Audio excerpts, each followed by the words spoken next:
ಶಾಸಕರಿಂದ Delhi tour ಸಮರ್ಥಿಸಿದ ಪರಂ high command ಎಲ್ಲ ಗಮನಿಸ್ತಾ ಇದೆ, ಎಲ್ಲ ಗೊತ್ತಿದೆ.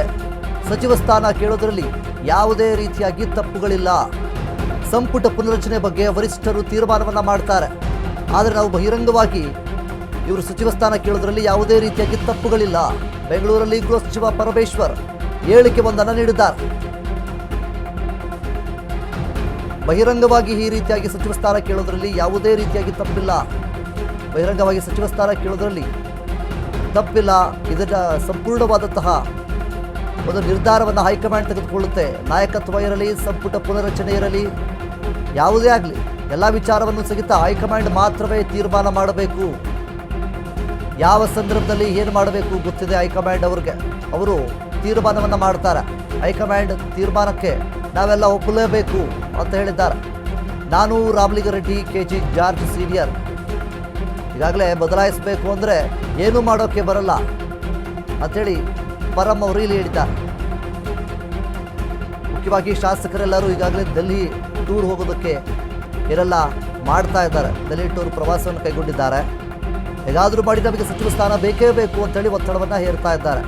ಸೊ ಹೀಗಿರಬೇಕಾದ್ರೆ ಅವರು ಸಚಿವ ಸ್ಥಾನ ಕೇಳೋದ್ರಲ್ಲಿ ಯಾವುದೇ ರೀತಿಯಾಗಿ ತಪ್ಪುಗಳಿಲ್ಲ. ಕೇಳೋದ್ರಲ್ಲಿ ಏನು ತಪ್ಪಿದೆ ಅಂತೇಳಿ ಪರಮೇಶ್ವರ್ ಅವರು ಬೆಂಗಳೂರಿನಲ್ಲಿ ಹೇಳಿಕೆ ಒಂದನ್ನು ನೀಡಿದ್ದಾರೆ. ಬಹಿರಂಗವಾಗಿ ಈ ರೀತಿಯಾಗಿ ಸಚಿವ ಸ್ಥಾನ ಕೇಳೋದ್ರಲ್ಲಿ ಯಾವುದೇ ರೀತಿಯಾಗಿ ತಪ್ಪುಗಳಿಲ್ಲ. ಅವರು ಕೂಡ ಅರ್ಹರಿರ್ತಾರೆ. 3-4 ಬಾರಿ ಶಾಸಕರಾಗಿದ್ದಾರೆ ಅಂತಂದರೆ ಅವರು ಕೂಡ ಅರ್ಹರಲ್ವಾ? ಸೊ ಇದರ ನಾಯಕತ್ವದ ವಿಚಾರವಾಗಲಿ, ಸಂಪುಟ ಪುನರಚನೆಯ ವಿಚಾರವಾಗಲಿ ಎಲ್ಲವನ್ನೂ ಕೂಡ ಹೈಕಮಾಂಡ್ ತೀರ್ಮಾನ ಮಾಡುತ್ತೆ. ಹೈಕಮಾಂಡ್ ಯಾವುದೇ ಒಂದು ತೀರ್ಮಾನ ತೆಗೆದುಕೊಂಡ್ರೂ ಕೂಡ ಎಲ್ಲರೂ ಅದಕ್ಕೆ ಬದ್ಧವಾಗಿರಬೇಕು. ನಾವೆಲ್ಲರೂ ಕೂಡ ಅದನ್ನು ಒಪ್ಪಲೇಬೇಕು. ಹೈಕಮಾಂಡ್ ತೀರ್ಮಾನವೇ ಅಂತಿಮ ತೀರ್ಮಾನ. ನಾನಾಗಿರ್ಬೋದು, ರಾಮಲಿಂಗಾರೆಡ್ಡಿ, KG ಜಾರ್ಜ್ ಎಲ್ಲರೂ ಕೂಡ ಸೀನಿಯರ್. ನಾವು ಬದಲಾಯಿಸಬೇಕು ಅಂದರೆ ಏನೂ ಮಾಡೋಕ್ಕೆ ಆಗೋದಿಲ್ಲ. ಹೈಕಮಾಂಡ್ ಏನೇ ಹೇಳಿದ್ರು ಕೂಡ ನಾವೆಲ್ಲರೂ ಕೂಡ ಅದನ್ನು ಪಾಲಿಸಲೇಬೇಕಾಗುತ್ತೆ. ಹೈಕಮಾಂಡ್ ಯಾವ ಒಂದು ನಿರ್ಧಾರವನ್ನು ತೆಗೆದುಕೊಳ್ತಾರೆ ಅದಕ್ಕೆ ನಾವೆಲ್ಲರೂ ಕೂಡ ಬದ್ಧವಾಗಿರಬೇಕಾಗುತ್ತೆ ಅಂತೇಳಿ ಪರಮೇಶ್ವರ್ ಅವರು ಹೇಳಿದ್ದಾರೆ.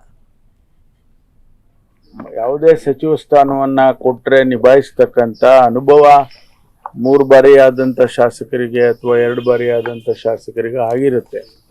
ಅದರಿಂದ ಅವ್ರು ಕೇಳೋದ್ರಲ್ಲಿ ಯಾವುದೇ ತಪ್ಪಿಲ್ಲ. ಅದನ್ನ ತೀರ್ಮಾನ ಮಾಡೋರು ಯಾರಪ್ಪ ಅಂದ್ರೆ ನಮ್ಮ ಮುಖ್ಯಮಂತ್ರಿಗಳು ಮತ್ತು ಹೈಕಮಾಂಡ್ನವರು ಮತ್ತು ನಮ್ಮ ಪಕ್ಷದ ಅಧ್ಯಕ್ಷರು. ಇವರು 3 ಜನ ಕೂತ್ಕೊಂಡು ತೀರ್ಮಾನ ಮಾಡ್ತಾರೆ.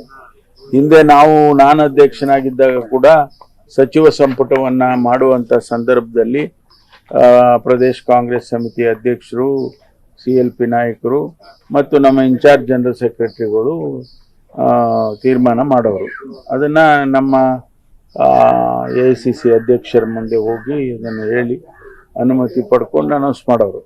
ಬಹುಶಃ ಇವತ್ತು ಅದೇ ಪ್ರೊಸೀಜರ್ ಮಾಡ್ತಾರೆ. ಆದ್ರೆ ನೀವು ಸಚಿವರಾಗಿದ್ದಾಗ ಓಪನ್ ಲಾಬಿಗಳು ಯಾವ್ದು ಆಗ್ತಾ ಇರ್ಲಿಲ್ಲ ಸರ್. ಯಾವುದೇ ಶಾಸಕರು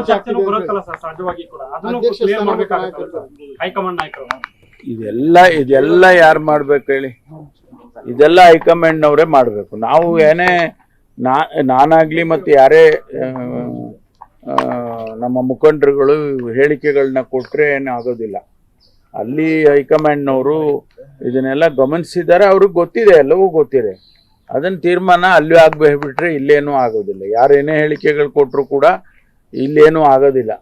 ಗೊತ್ತಿದ್ರು ಮೌನಿ ಆಗಿದ್ರೆ ಡ್ಯಾಮೇಜ್ ಆಗೋದಿಲ್ಲ ಸರ್, ಪಕ್ಷಕ್ಕೆ ಅಲ್ವಾ ಸರ್? ಇಲ್ಲಿ ಅಲ್ಲಲ್ಲ, ಮೌನಿ ಹೊರಗಿನ ಪ್ರಪಂಚಕ್ಕೆ ಹಂಗ ಅನ್ಸುತ್ತೆ, ಮೌನಿ ಆಗಿದ್ದಾರೆ ಅಂತ ಹೇಳಿ ಅನ್ಸುತ್ತೆ. ಆದ್ರೆ ಅಲ್ಲಿ ಅವ್ರಿಗೆ ಗೊತ್ತಿರುತ್ತೆ ಯಾವ ಸಂದರ್ಭದಲ್ಲಿ ಏನ್ ಮಾಡ್ಬೇಕು ಅನ್ನೋದು.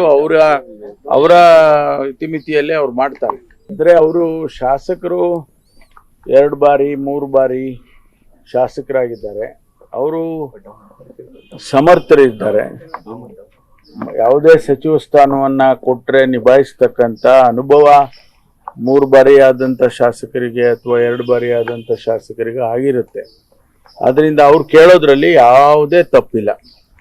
ಅದನ್ನ ತೀರ್ಮಾನ ಮಾಡೋರು ಯಾರಪ್ಪ ಅಂದ್ರೆ ನಮ್ಮ ಮುಖ್ಯಮಂತ್ರಿಗಳು ಮತ್ತು ಹೈಕಮಾಂಡ್ನವರು ಮತ್ತು ನಮ್ಮ ಪಕ್ಷದ ಅಧ್ಯಕ್ಷರು. ಇವರು 3 ಜನ ಕೂತ್ಕೊಂಡು ತೀರ್ಮಾನ ಮಾಡ್ತಾರೆ. ಹಿಂದೆ ನಾನು ಅಧ್ಯಕ್ಷನಾಗಿದ್ದಾಗ ಕೂಡ ಸಚಿವ ಸಂಪುಟವನ್ನ ಮಾಡುವಂತ ಸಂದರ್ಭದಲ್ಲಿ ಪ್ರದೇಶ ಕಾಂಗ್ರೆಸ್ ಸಮಿತಿ ಅಧ್ಯಕ್ಷರು, CLP ನಾಯಕರು